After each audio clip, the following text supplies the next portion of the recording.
የባህል ሀብቶችን፣ ቋንቋዎችን፣ ቅርስና ኪነ ጥበብን ማልማት፣ ማሳደግ፣ ሙያውን እንዲዘምን እንዲያድግ ማድረግ፣ ትውውቅ፣ ስብዕና ግንባታ ላይ ስርጸት ላይ በጣም ከፍተኛ ስራዎችን እንዲሰራ ህግ ግብ ያልሆኑ የባህል ተቋማት ካሉ ከሚመለከታቸው ጋር የማስተማር ሱፐርቪዥን ስራ እንዲሰራ እነዚህ ናቸው ለኛ በተግባር የተሰጡን አዋጅ ላይ። የአሁኑ ተቋሞ መነሻው የኢኮኖሚ ውድቀትና የኑሮ ውድነት ማድረጉ ይበልጥ አሳሳቢ ያደርገዋል። ምክንያቱም የህዝቡ መሰረታዊ ፍላጎት መጓደል ወደማይቀለበስ ቁጣ የመቀየር እድሉ ሰፊ መሆኑ ነው። የዩክሬኑ ፕሬዝዳንት ቮሎዲሚር ዜሌንስኪ ጦር ፑቲን የሚኖሩበትን ቤት በድሮን አላጠቃም ሲል የአሜሪካው የስለላ ተቋም CIA ለዶናልድ ትራምፕ መግለጹ ሰምቷል።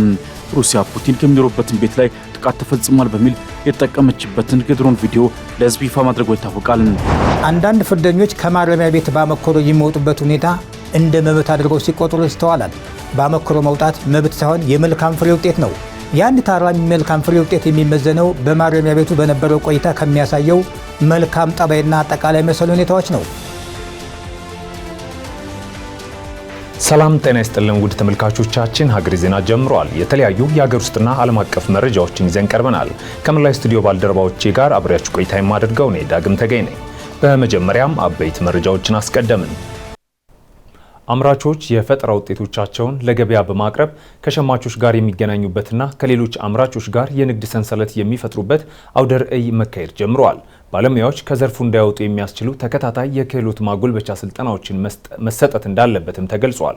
ተጨማሪ ያለን የአዲስ አበባ ባህልና ኪነ ጥበብ ቢሮ ሀገሬ የተሰኘ የዕደ ጥበብ አውደ ርዕይ እያካሄደ ይገኛል። አውደ ርዕዩ የዕደ ጥበብ ውጤቶችን ከማስተዋወቅ ባሻገር ለአምራቾች የገበያ ትስስርን መፍጠር ዓላማው እንዳደረገ ቢሮ አስታውቋል። አውደ ርዕዩ ዜጎች የዕደ ጥበብ ሀብትና የባህል እሴቶችን በጥልቀት እንዲረዱ ለማድረግ የሚያስችሉ ይዘቶችን አካቷል ያሉት የቢሮው የባህል እሴቶች ዕደ ጥበብ ሀብቶችና ቋንቋዎች ልማት ዳይሬክተር ወይዘሮ አዳነች ካሳ አምራቾች የፈጠራ ውጤቶቻቸውን ለገበያ በማቅረብ ከሸማቾች ጋር የሚገናኙበትና ከሌሎች አምራቾች ጋር የንግድ ሰንሰለት የሚፈጥሩበት መድረክ መሆኑን ጠቁመዋል። የተለያዩ የሀገራችን አካባቢ አገር በቀል ዕውቀቶች ውጤት የሆኑ ምርቶች አንደኛ አንዱ ከሌላው ያለውን ባህላዊ የሀገር በቀል ዕውቀት የሚማርበት የሚያስተላልፍበት ከሌላው ልምድ የሚወስድበት ከዛ ባለፈ ደግሞ ሸማቹም የሚመርጠውን የሚፈልገውን ለሱ ስሜት ቅርብ የሆነውን ለሱ አገልግሎት የሚመቸውን ወጣት ሳንል እንዳያችኋቸው ምርቶቹ ለወጣቶች ይሆናሉ፣ ለየትኛውም የእምነት ሰዎች ይሆናሉ፣ ለየትኛውም የሰውነት የአካል ቅርጽ፣ ለየትኛውም ማህበረ ባህላዊ ደረጃ ላላቸው ሰዎች የሚሆኑ አሁን ባለንበት ዘመን ባህላዊ መሰረታቸውን፣ ትዕምርታቸውን፣ ቀለማቸውን ሳይለቁ ግን ለአጠቃቀም፣ ለጊዜ፣ ለቦታ፣ ለሁኔታ ምቹ በሆኑ መንገዶች የተመረቱ ምርቶችን አውደ ርዕይ ለማድረግ መድረኩ የዕደ ጥበብ ስራዎቻቸው ኢኮኖሚያዊ ተጠቃሚ እንድንሆን የሚያደርጉ ናቸው የሚሉት በአውደ ርዕዩ ላይ ምርቶቻቸውን ይዘው የቀረቡ የዕደ ጥበብ ባለሙያዎች አልፎ አልፎ ከሚዘጋጁ ባዛሮችና አውደ ርዕዮች በተጨማሪ ዘርፉን የሚያሳድጉ ሌሎች ቀጣይነት ያላቸው የድጋፍ አማራጮች ሊኖሩ እንደሚገባ ጥያቄ አቅርበዋል። ድርጅቱ በራሱ የሚያስተዳድር ስለሆነ ከመንግስት አካል እስካሁን ድረስ ምንም አይነት ድጋፍ የለውም። ራሱን በራሱ ነው እያስተዳደረ ያለው። ራሱን በራሱም ነው እየሰራበት ያለው ማለት ነው። ያው ማህበረሰባችን እንደዚህ አይነት ነገር ለመቀበል ትንሽ ገና ነው፣ አሁንም ይቀረናል። አዳዲስ ነገር በተለይ በራሳችን የተሰራ ዕደ ጥበብ ላይ አሁንም በጣም ይቀራል። እነዛ ተግዳሮቶች አሉ፣ ኢኮኖሚ ተግዳሮቶች አሉ፣ ብዙ ነገሮች ይኖራሉ። ከአምራቾች ለተነሳው የድጋፍ ጥያቄ ምላሽ የሰጡት ዳይሬክተሯ ወይዘሮ አዳነች ቢሮ ባለሙያዎች ከዘርፉ እንዳይወጡ የሚያስችሉ ተከታታይ የክህሎት ማጎልበቻ ስልጠናዎችን እየሰጠ መሆኑን ተናግረዋል። የተሰጠው ስልጠና ወደ ተግባር መቀየሩንም ክትትል እንደሚደረግ አረጋግጠዋል። ቢሮ በሚያዘጋጀው ኩነቶች ላይ አምራቾች ያለምንም ክፍያ ምርቶቻቸውን እንዲያቀርቡ እየተደረገ መሆኑንና ልዩ ድጋፍ ለሚሹ የህብረተሰብ ክፍሎችም የተለየ ትኩረት ተሰጥቶ ድጋፍ እየተደረገ መሆኑን ጠቁመዋል።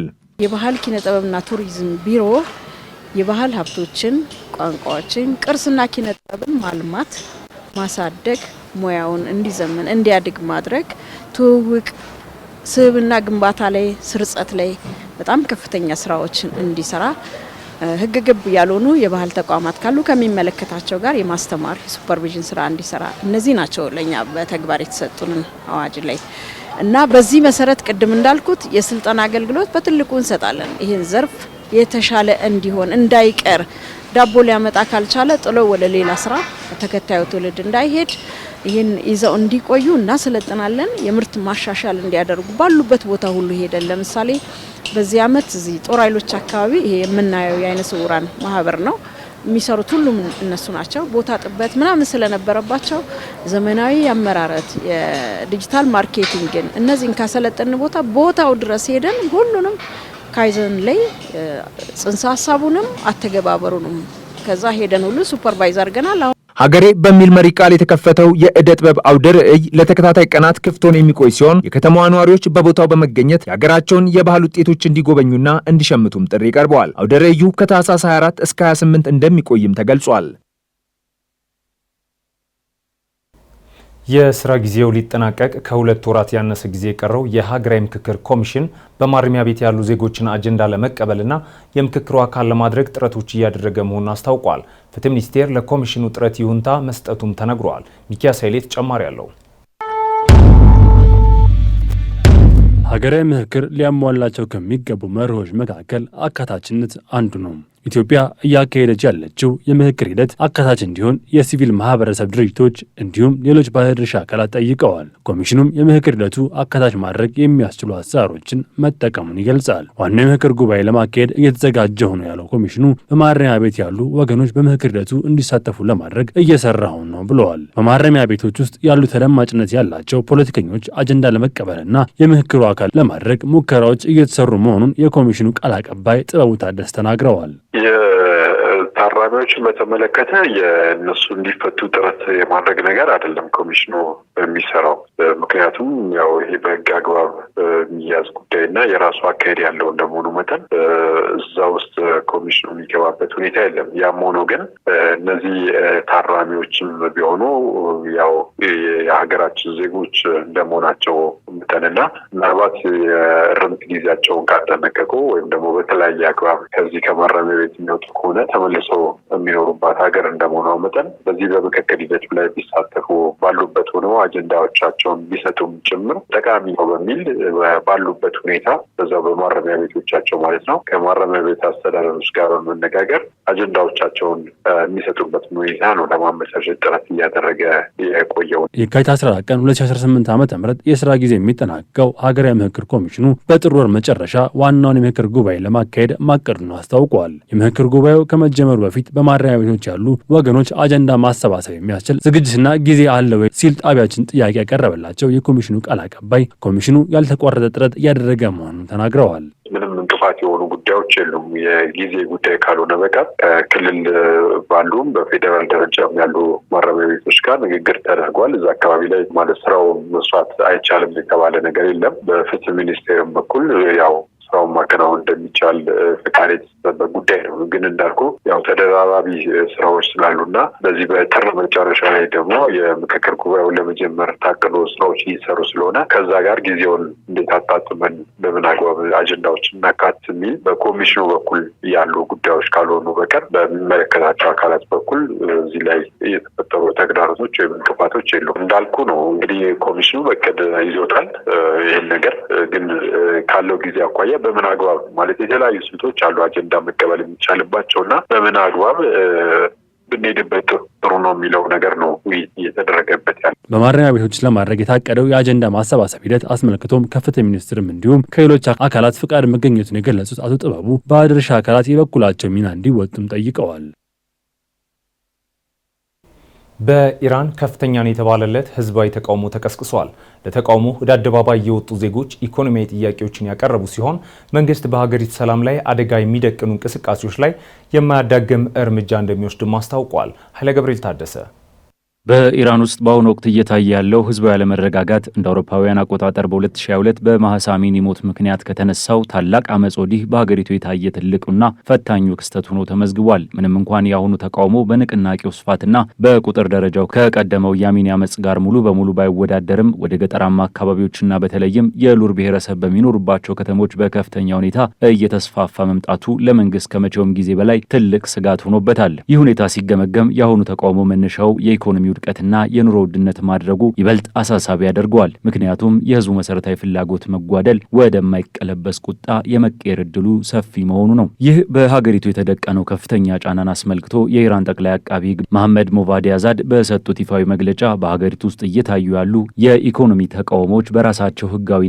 ሊረዱ የሚችሉ ተገቢ ጥያቄዎች መሆናቸውን በመጥቀስ ንግግራቸውን ጀምረዋል። ይሁን እንጂ ጠቅላይ አቃቢ ህጉ አክለው እንዳሳሰቡት ማንኛውም በሀገሪቱ ውስጥ አለመረጋጋትን ለመፍጠር የሚደረግ ሙከራ ወይም የህዝብን ሰላም የሚያውክ ኢመደበኛ እንቅስቃሴ በመንግስት በኩል ቆራጥ ምላሽ እንደሚሰጠው አስጠንቅቀዋል። ይህ ማስፈራሪያ የመጣው የእስላማዊቷ ሪፐብሊክ መሪዎች ለ6 ተከታታይ ቀናት የቀጠለውንና ወደ ተለያዩ ከተሞች እየተስፋፋ የመጣውን አለመረጋጋት ለመግታት በሚጣጣሩበት አስቸጋሪ ወቅት ነው። ሙቫዲ አዛድ ለሀገሪቱ የመንግስት መገናኛ ብዙሃን በሰጡት ሰፋ ያለ ማብራሪያ ሰላማዊ የሆኑ የኑሮ ሁኔታ ተቃውሞች የማህበራዊ እውነታዎች አካል እንደሆኑ ቢቀበሉም እነዚህ ተቃውሞች ወደ ውድመት መሳሪያነት እንዲቀየሩ ግን በምንም መልኩ እንደማይፈቅዱ በዝርዝር አስታውቀዋል። በተለይም የህዝብ ንብረት ማውደም ወይም ከውጭ ኃይሎች በሚመጡ መመሪያዎች የተቀነባበሩ ሁኔታዎች ወደ መሬት ለማውረድ የሚደረግ ማንኛውም ሙከራ ህጋዊ፣ ተመጣጣኝና የማያዳግም እርምጃ እንደሚያጋጥመው በጽኑ አስጠንቅቀዋል። ይህ የመንግስት ባለስልጣናት ማስጠንቀቂያ የመጣው ደግሞ የኢራን ዋነኛ ባላንጣ የሆነችው እስራኤል በደህንነት ተቋሟ ሞሳድ አማካኝነት በፋርስ ቋንቋ በሚንቀሳቀሰው የማህበራዊ ሚዲያ ገጹ ላይ ለኢራን ተቃዋሚዎች የድጋፍ መልእክት ካስተላለፈ በኋላ መሆኑ ሁኔታውን ይበልጥ ፖለቲካዊ መልክ እንዲይዝ አድርጎታል። ሞሳድ ከእናንተ ጋር መሬት ላይ ነን የሚል ቀስቃሽ መልእክት በማስተላለፍ ኢራናውያን በጋራ ወደ ጎዳና ወጥተው ድምጻቸውን እንዲያሰሙ ማበረታታቱ ለቴሄራን ባለስልጣናት ትልቅ ስጋት ሆኖባቸዋል። ከዚህም ጋር ተያይዞ የአሜሪካ ውጭ ጉዳይ ሚኒስቴር በበኩሉ በፋርስ ቋንቋ በሚጠቀመው ኤክስ ገጹ ላይ ባሰፈረው መልእክት በኢራን ውስጥ ሰላማዊ ተቃውሞዎች ላይ እየደረሰ ነው ተብሎ የተገለጸውን ማስፈራራት፣ ጥቃትና እስራት በእጅጉ እንዳሳሰበው በግልጽ አስታውቋል። አሜሪካ መሰረታዊ መብቶችን መጠየቅ በምንም መልኩ ወንጀል ሊሆን እንደማይችል በመጥቀስ የኢራን መንግስት የዜጎቹን መብት እንዲያከብርና በህዝቡ ላይ እያደረሰ ያለውን ጭቆና በአስቸኳይ እንዲያቆም ጥሪ አቅርባለች። በተጨማሪም የአሜሪካ የውጭ ጉዳይ መስሪያ ቤት ባወጣው ሌላ ተከታታይ መልእክት ተቃውሞው መጀመሪያ በባዛር ወይም በገበያ ነጋዴዎች ተጀምሮ በመቀጠልም በተማሪዎች ተቀጣጥሎ አሁን መላው ሀገር እያዳረሰ መሆኑን ገልጾ ኢራናውያን የተለያዩ የኑሮ ደረጃዎች ቢኖሯቸውም ድምጻቸውንና መብታቸው እንዲከበር ግን በአንድነት እየጠየቁ መሆናቸውን አመልክቷል። የሁሉ አለመረጋጋት እየተከሰተ ያለው ደግሞ በአሜሪካና በኢራን መካከል ያለው ዲፕሎማሲያዊ ውጥረት ከፍተኛ ደረጃ ላይ በደረሰበት ወቅት ነው። ፕሬዚዳንት ዶናልድ ትራምፕ ከእስራኤል ጠቅላይ ሚኒስትር ቤንያሚን ኔታንያሁ ጋር ባደረጉት ምክክር ኢራን በሰኔ ወር በአሜሪካ የአየር ድብደባ የደረሰባቸውን የኒኩለር ማበልጸጊያ ተቋሞቿን እንደገና ለመገንባት እየሞከረች እንደሆነ መረጃ እንደደረሳቸው ተናግረዋል። ፕሬዚዳንት ትራምፕ ይህንን የኢራን ሙከራ አስመልክቶ በሰጡት ጠንከር ያለ ማስጠንቀቂያ ኢራን የኒኩለር ፕሮግራሟን እንደገና ለመገንባት የምትሞክር ከሆነ በከባድ ሁኔታ እንደሚመቷትና ተቋሞቻቸውን እንደሚያፈርሱት አስታውቀዋል። ይህንን የትራምፕ ንግግር ተከትሎ የኢራኑ ፕሬዚዳንት መሱድ ፔዚሽኪያን በሰጡት ምላሽ ቴሄራን ለማንኛውም አይነት ጥቃት ዝርዝሩ ያልተገለጸ ነገር ግን ከባድና ተስፋ የሚያስቆርጥ እርምጃ በመውሰድ ምላሽ እንደምትሰጥ ገልጸዋል። ይህ በእንዲህ እንዳለ በሀገሪቱ ውስጥ የተቀሰቀሰውና በከፍተኛ ዋጋ ግሽበት ሳቢያ የተነሳው ተቃውሞ መነሻውን እሁድ ዕለት በቴሄራን በሚገኘው ትልቁ የሞባይል ስልክ ገበያ ላይ አድርጎ ነበር። ሱቆችን በመዝጋት የተጀመረው ይህ ተቃውሞ እስከ ማክሰኞ ድረስ በከፍተኛ ሁኔታ ተጠናክሮ የቀጠለ ሲሆን በዋና ከተማዋ በሚገኙ 10 ታዋቂ ዩኒቨርሲቲዎችና በሌሎች ከተሞች ውስጥ የሚገኙ ተማሪዎች ንቅናቄውን ተቀላቅለዋል። ዛሬም ተቃውሞው በተለያዩ የሀገሪቱ ክፍሎች ቀጥሎ ይገኛል። የአሜሪካው የስለላ ተቋም CIA በሩሲያው መሪ ቭላድሚር ፑቲን መኖሪያ ቤት ላይ ተፈጽሟል የተባለውን የዩክሬን የድሮን ጥቃት ከመረመረ በኋላ ጥቃቱ አልተፈጸመም ሲል ማስታወቁ ተሰምቷል። ከዚህ ባለፈ በሩሲያ ዩክሬን እርስ በርስ የተፈጸሙት ከባባድ የአየር ላይ ጥቃቶች ከ90 በመቶ በላይ ዝግጁ ሆኗል የተባለውን የተኩስ አቁም ስምምነት እንዳያደናቅፉትም ተሰግቷል። ሙሴ ከበደ ተጨማሪ አለው። የመተማመን አጥር በዓለም መድረክ ላይ እንዳሸዋ ወድቋል። የፖለቲካው ሸክም አሁን በሁለት ጎራ ተከፍሏል። የአንድ ወገን ንግግርና ሌላ ወገን አስደንጋጭ ጥቃት። በሌላ በኩል ደግሞ ሩሲያ የፕሬዚዳንት ፑቲንን የስልጣን ስፍራ ኢላማ ያደረገ የድሮን ጥቃት ተፈጽሟል ብላ ዓለምን ለማስደንገጥ ስትሞክር CIA ግን ይህ ፍጽሞ ሐሰት ነው የሚል የመጨረሻ ቃል ለፕሬዚዳንት ትራምፕ መናገሩ የዓለምን የፖለቲካ ካርታ በአንድ ገልብጦታል። ያለን መተማመን በቅጽበት ወደ ፍርስራሽነት ተለውጧል። ሩሲያ በዩክሬን የድሮን ጥቃት 24 ዜጎቿ እንደተገደሉባት ስታሳውቅ፣ ዩክሬን ደግሞ ሩሲያ በ200 ድሮኖች እንደመታቻት ገልጻለች። የአሜሪካው ፕሬዚዳንት ዶናልድ ትራምፕም 90 በመቶ ዝግጁ ነው ብሎ ተስፋን የሰነቁበት የሰላም ድርድር አሁን በኬርሰን ሆቴል ፍርስራሽና በዩክሬን የኃይል ማመንጫዎች ጭስ ተሸፍኗል። የዩክሬኑ ፕሬዚዳንት ቮሎዲሚር ዜሌንስኪ ጦር ፑቲን የሚኖሩበትን ቤት በድሮን አላጠቃም ሲል የአሜሪካው የስለላ ተቋም CIA ለዶናልድ ትራምፕ መግለጹ ሰምተዋል። ሩሲያ ፑቲን ከሚኖሩበትን ቤት ላይ ጥቃት ተፈጽሟል በሚል የተጠቀመችበትን የድሮን ቪዲዮ ለህዝብ ይፋ ማድረጉ ይታወቃል። የአሜሪካው የመረጃ ኤጀንሲ ሲአይኤ ግን የዩክሬን ድሮኖች የሩሲያን ፕሬዚዳንት ቭላዲሚር ፑቲን መኖሪያ ኢላማ አላደረጉም በማለት የሩሲያን ክስ ውድቅ አድርጓል። የአሜሪካ የስለላ ተቋም የሩሲያን ክስ ሐሰት እንደሆነ ገምግሟል የተባለ ሲሆን ይህም ፑቲን ክስተቱን በተሳሳተ መንገድ እንዳቀረቡት አመላክቷል ሲል ዘ ኢንዲፔንደንት ዘግቧል። ከዚህ ቀደም ሩሲያ የድሮን ፍርስራሾች ተገኝተዋል የሚል ቪዲዮዎችን ከለቀቀች በኋላ ጥቃቱን የሚያረጋግጡ ፋይሎችን አግኝቻለሁ ብላ ነበር። ዩክሬን ግን ቪዲዮውን አስቀኝ ብላ በመጥራት ሞስኮ የሰላም ድርድሩ ለማፍረስ ክስተቱን ራሷ አዘጋጅታለች ስትል መክሰሷ አይዘነጋም። ይህ በእንዲህ እንዳለ የአካባቢው ባለስልጣናት እንደተናገሩት አዲሱ ዓመት ሲጀምር ሁለቱ ሀገራት በኃይል ማመንጫ ተቋሞቻቸው ላይ የድሮን ጥቃት ተለዋውጠዋል። በዘመን መለወጫ ዋዜማ ሩሲያ የዩክሬን ድሮኖች በቁጥጥሯ ስር ባለው ኬርሰን ክልል ውስጥ በተያዘችው ሆርሊ መንደር የሚገኙትን ካፌና ሆቴል መጥተው 24 ሰዎችን ገድለዋል። እንዲሁም 50 ሰዎችን አቁስሏል ስትል አንደኛው ድሮን የእሳት ቃጠሎ የሚያስከትል ፈንጂ እንደያዘም አክላ ገልጻለች። ዩክሬን ግን ጥቃቶቿ የሩሲያን ወታደራዊና የኃይል ማመንጫ ስፍራዎች ብቻ ኢላማ እንዳደረጉ በመግለጽ ሲቪሎችን ማጥቃቱን አሳብላለች። ይህ ክስተት እየተፈጠረ ያለው ደግሞ ሩሲያ የሰላም ድርድሩ ለማፍረስ የፑቲን መኖሪያ ቤት ላይ የተፈጸመ የድሮን ጥቃት ፈጥራለች በሚል ክስ መካከል ነው። ሩሲያና ዩክሬን በዘመን መለወጫ ዕለት ንጹሐን ዜጎችን ለማድረጓል በሚል እየተካሰሱ ሲሆን ሁለቱም ወገኖች በአሜሪካ መሪነት የሰላም ንግግሮች እየጠናከሩ ባለበት ወቅት ገዳይ የሆኑ የድሮንና የአየር ጥቃቶችን ሪፖርት አድርጓል። ሞስኮ እንደተናገረችው የዩክሬን ድሮን ጥቃት ሄርሰን ክልል ውስጥ በሆቴልና በካፌ ውስጥ በዓል ያከብሩ በነበሩ ሲቪሎች ላይ ተሰንዝሮ አንድ ሕፃንን ጨምሮ ቢያንስ 24 ሰዎችን ገድሏል። ሞስኮ ይህንን ድርጊት ሆን ተብሎ የተፈጸመ ጥቃትና የጦር ወንጀል ነው በማለት ጠርተዋለች። የሩሲያ የውጭ ጉዳይ ሚኒስቴር 50 ሌሎች ሰዎች ደግሞ ቆስሏል ብሏል። እንዲሁም ኪየቭ የሽብርተኝነት ድርጊቶችን እየፈጸመች ነው ማለትም ከሷል።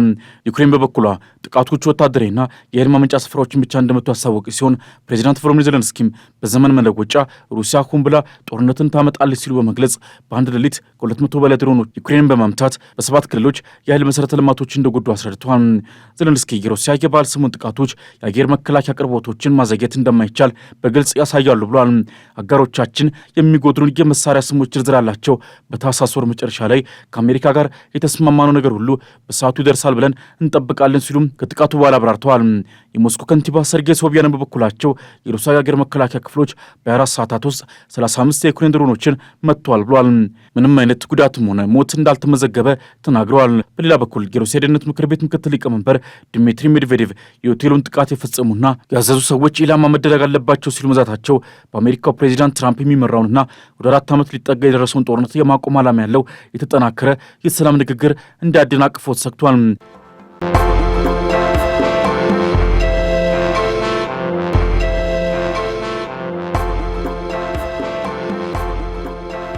ውድ ተመልካቾቻችን ሀገሬ ዜና እንደቀጠለ ነው።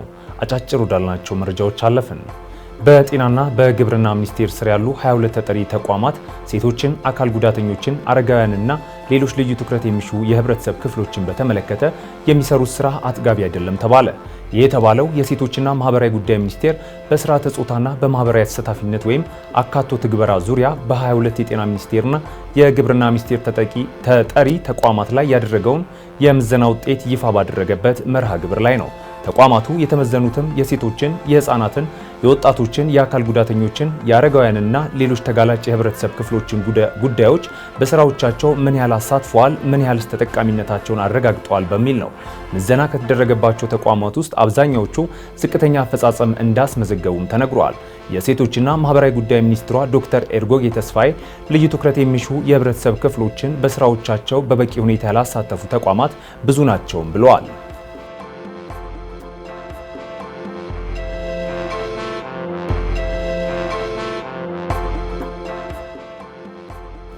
በሚቀጥሉት 10 ቀናት የበጋው ደረቅ ፀሐያማና ነፋሻማ የአየር ሁኔታ በአብዛኛው የሀገሪቱ ክፍሎች ቀጣይነት እንደሚኖረው የኢትዮጵያ ሜትሮሎጂ ኢንስቲትዩት አስታውቋል። በሰሜን ምስራቅ መካከለኛውና ደቡብ የሀገሪቱ ክፍሎች የሌሊቱና የማለዳው ቅዝቃዜ ከ5 ዲግሪ ሴልሺየስ በታች እንደሚሆን የትንበያ መረጃዎች ያሳያሉ ሲልም ኢንስቲትዩቱ ገልጿል። ከሳይቤሪያ ከፍተኛ የአየር ግፊት ላይ በመነሳት ወደ ኢትዮጵያ የሚነፍሰው ደረቅና ቀዝቃዛ የአየር ሁኔታ እንደሚቀጥልም ተነግሯል። በሌላ በኩል በደቡብ ምዕራብ፣ ሰሜን ምስራቅና መካከለኛው የሀገሪቱ ክፍሎች አልፎ አልፎ በጥቂት ቦታዎች ላይ አነስተኛ ዝናብ እንደሚኖር የጠቆመው ኢንስቲትዩቱ በአብዛኛዎቹ የመኸር አብቃይ አካባቢዎች ደረቃማ እንደሚጠበቅም ተነግሯል። በተወሰኑ አካባቢዎች ግን ወቅቱን ያልጠበቀ አነስተኛ መጠን ያለው ዝናብ ሊዘንብ እንደሚችልም ተጠቁመዋል።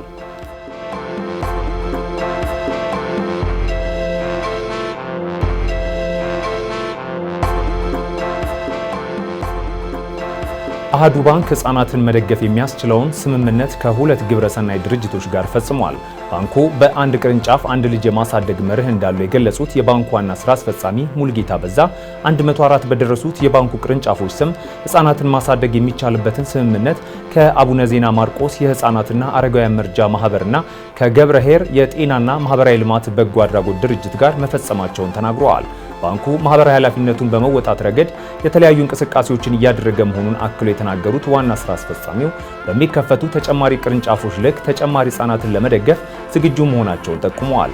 አሃዱ ባንክ ከብሔራዊ ባንክ ፍቃድ ያገኘበትን ታህሳስ 24 ቀን ምክንያት በማድረግ ባዘጋጀው መርሃ ግብር ከሁለቱ ግብረሰናይ ድርጅቶች ጋር ስምምነት የፈጸመ ሲሆን ዓመታዊ የደንበኞች የምስጋና ሳምንትን በተለያዩ ሁነቶች አክብረዋል።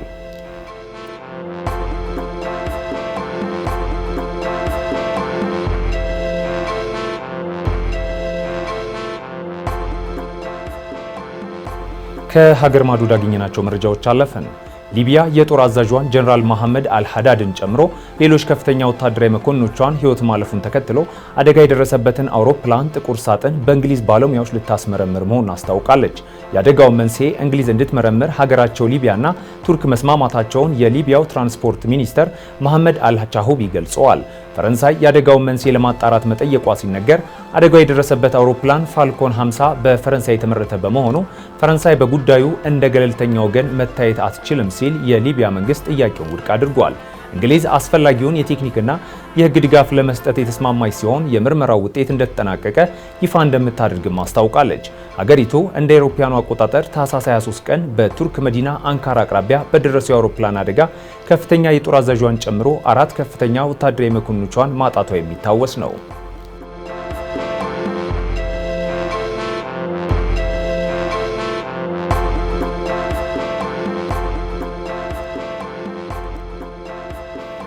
የመን ከሳውዲ አረቢያ ጋር በምትዋሰንበት የሀድራማውት ግዛት በሳውዲ በሚደገፉ የመንግስት ኃይሎችና በደቡብ ሽግግር ምክር ቤት ኤስቲሲ ታጣቂዎች መካከል ግጭት መከሰቱ ተሰማ። የምክር ቤቱ ታጣቂዎች ሳውዲ አረቢያ በድንበር አካባቢ በሚገኙ ኃይሎች ላይ የአየር ጥቃት ፈጽማለች ሲልም ከሷል።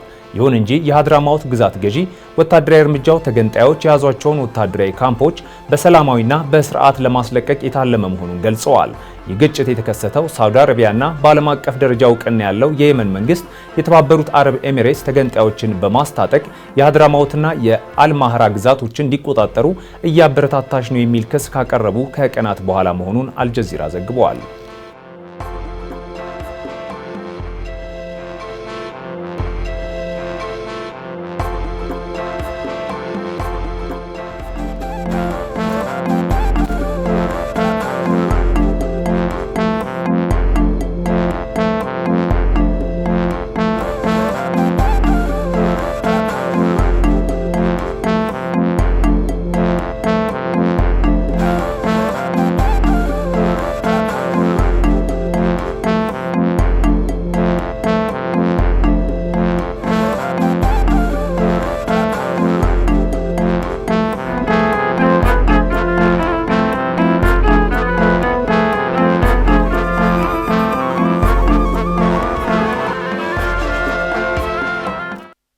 ውድ ተመልካቾቻችን ሀገር ዜና ወደ መገባደዱ ነው።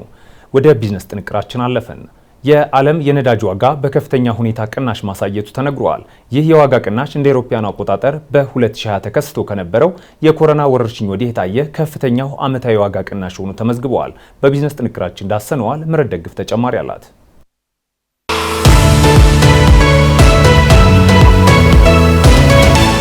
የዓለም የነዳጅ ዋጋ በከፍተኛ ሁኔታ ቅናሽ ማሳየቱ ተነግሯል። ቅናሹ የኮሮና ቫይረስ ከተከሰተ ወዲህ የታየ ከፍተኛ ቅናሽ ነው ሲል ዘጋርዲያን አስነብቧል። የፈረንጆቹን 2025 መዝጊያ ተከትሎ የወጡ መረጃዎች እንደሚያሳዩት ባለፈው አንድ ዓመት ውስጥ ብቻ የ20 በመቶ ቅናሽ ታይቷል። በዓመቱ መጀመሪያ ላይ የአንድ በርሜል የብሬንት ድፍድፍ ነዳጅ $74 ይሸጥ የነበረ ሲሆን ዓመቱ ሲጠናቀቅ ግን ወደ $60 ማሽቆልቆሉን መረጃዎች ያመላክታሉ።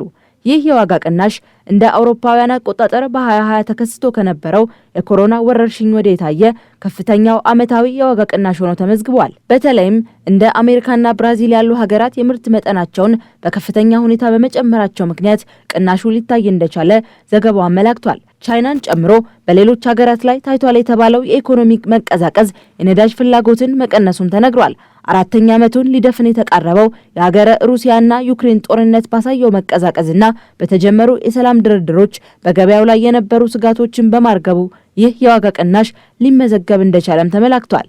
ይህ የነዳጅ ዋጋ ቅናሽ በተለይም እንደ ኢትዮጵያ ላሉ ነዳጅን ከውጭ ሀገራት ለሚያስገቡ ሀገራት ትልቅ እፎይታ የሚሰጥ እንደሆነ እሙን ነው። ቅናሹ ለነዳጅ ግዢ የሚወጣውን በቢሊዮን የሚቆጠር ዶላር በተወሰነ መልኩ ለመቀነስና የኑሮ ውድነትን በማርገብ ረገድ አይነተኛ ሚና ቢኖረውም ከምንዛሬ ጋር የተያያዙ ጉዳዮች ለውጡ እንዳይታይ ማድረጋቸውን የምጣኔ ሀብት ባለሙያዎች ገልጸዋል። የዓለም የገበያ ዋጋ በመቀነሱ ብቻ በሀገር ውስጥ ባሉ ማደያዎች የሚኖረው ዋጋ ላይቀንስ ይችላል የሚሉት ባለሙያዎቹ መንግስት ሲያደርግ የነበረውን የነዳጅ ድጎማ ሙሉ በሙሉ ማስቀረቱና የኢትዮጵያ ብር ከዶላር ጋር ያለው ምንዛሪ እየተዳከመ በመምጣቱ በዓለም ገበያ የታየው ቅናሽ የጎላ ለውጥ እንዳያመጣ እንደሚያደርግን የጠቆሙት።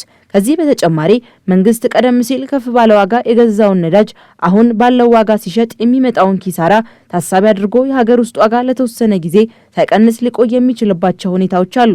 በተጠናቀቀው የፈረንጆቹ 2025 ዓመት ውስጥ ብቻ የኢትዮጵያ ብር የመግዛት አቅሙ 15 በመቶ ማሽቆልቆሉን የብሉምበርግ ዘገባዎች ያሳያሉ። መንግስት ባለፉት ዓመታት የማክሮ ኢኮኖሚ ሪፎርምን ተግባራዊ ማድረግ ይጀምር እንጂ የሀገሪቱን የብር መዳከም በእጥፍ እያደገ ሄዷል።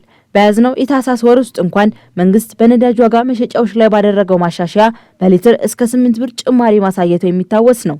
ይህ በእንዲህ እንዳለ አሁን የተመዘገበው ከፍተኛ የዋጋ ቅናሹ በ2026 የመጀመሪያዎቹ ወራት እስከ $55 ሊወርድ እንደሚችልም የዓለም የኢኮኖሚ ባለሙያዎች እየተነተኑ እንደሚገኙ ዘጋርዲያን በዘገባው አስፍሮታል።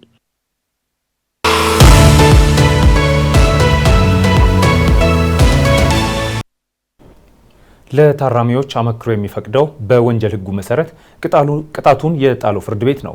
አንድ ታራሚ የአመክሮ ጊዜው ሲደርስ ጥያቄውን በማረሚያ ቤት በኩል ወይም በጠበቃው ለፍርድ ቤት ማቅረብ ይችላል። አመክሮ እንዴት ይሰጣል? የዛሬው ከጠበቃው ጋር ጥንቅራችን ነው። ተከታትለን እንመለስ።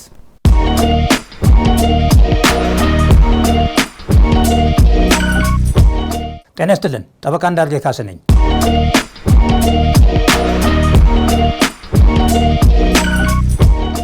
አንድ ታራሚ በአመክሮ ከማረሚያ ቤት እንዴት ሊወጣ እንደሚችልና ተያያዥ ነጥቦችን እናነሳለን። አመክሮ ማለት አንድ ታራሚ ከተፈረደበት የእስር ጊዜ 2/3ኛውን በመልካም ጠባይ ካሳለፈ ቀሪውን የእስር ጊዜ ከማረሚያ ቤት ውጭ ሆኖ በመልካም ጠባይ ሊያሳልፍ ይችላል ተብሎ ሲታመን የሚፈታበት ስርዓት ነው። አመክሮ አንድ ታራሚ ወደ ማረሚያ ቤት በሚገባበት ጊዜ በቅበላ ወቅት የተወሰነበት ቅጣት ከመፈጸሙ በፊት ቀደም ብሎ በአመክሮ ሊለቀቅ የሚችል መሆኑን እንዲሁም የአመክሮ ድል ለማግኘት ምን አይነት ግዴታዎች መፈጸም ያለባት ስለመሆኑ ግንዛቤ ሊፈጠርለት እንደሚገባ ሕጉ ያስገድዳል። አንዳንድ ፍርደኞች ከማረሚያ ቤት በአመክሮ የሚወጡበት ሁኔታ እንደ መብት አድርገው ሲቆጥሩ ይስተዋላል። በአመክሮ መውጣት መብት ሳይሆን የመልካም ፍሬ ውጤት ነው።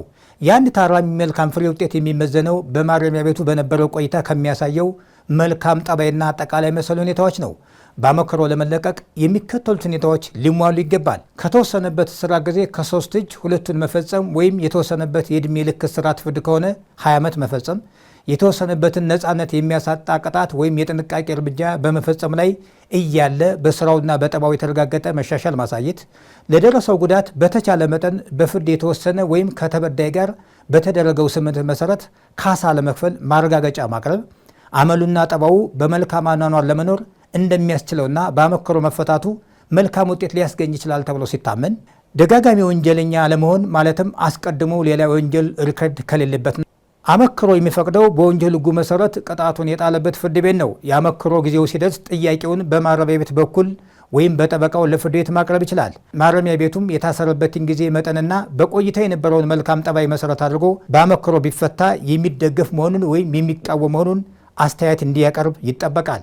ፍርድ ቤቱ ከላይ የተመለከቱት ቅድመ ሁኔታዎችን ተሟልቷል ብሎ ካመነ ታራሚው በአመክሮ እንዲፈታ በመፍቀድ አመክሮው የሚቆይበትን ጊዜ አብሮ ይወስናል። ታራሚው ተፈቶ መልካም ጠባዩ ወይም ሕግ አክብሮ መኖሩ የሚፈተንበት ጊዜ መጠን የሚወሰነው እስከ ቀሪው የእስር ጊዜ ድረስ ሆኖ በማንኛውም ሁኔታ ከ2 ዓመት ሊያንስ ተቃራኒ ድንጋጌ ከሌለ በስተቀር ከ5 ዓመት ሊበልጥ አይችልም። የዕድሜ ልክ ፍርደኛ ከሆነ የፈተና ጊዜው ከ5 ዓመት ሊያንስ ከ7 ዓመት ሊበልጥ አይችልም። አመክሮ የተቀጪው ጠባይ ማሻሻያና ወደ ደንበኛው ማህበራዊ ኑሮ መመለሻ ሆኖ የሚቆጠር ሲሆን መፈታቱ ተፈላጊውን ውጤት የሚያስገኝ መሆኑ ፍርድ ቤቱ ካላመነበት በቀር ሊፈቀድ አይችልም። ታራሚዎችና የታራሚ ቤተሰቦች ሊያውቁት የሚገባ ነጥብ አመክሮ መብት ሳይሆን የመልካም ፍሬ ውጤት መሆኑን መገንዘብ ያስፈልጋል። አመሰግናለሁ።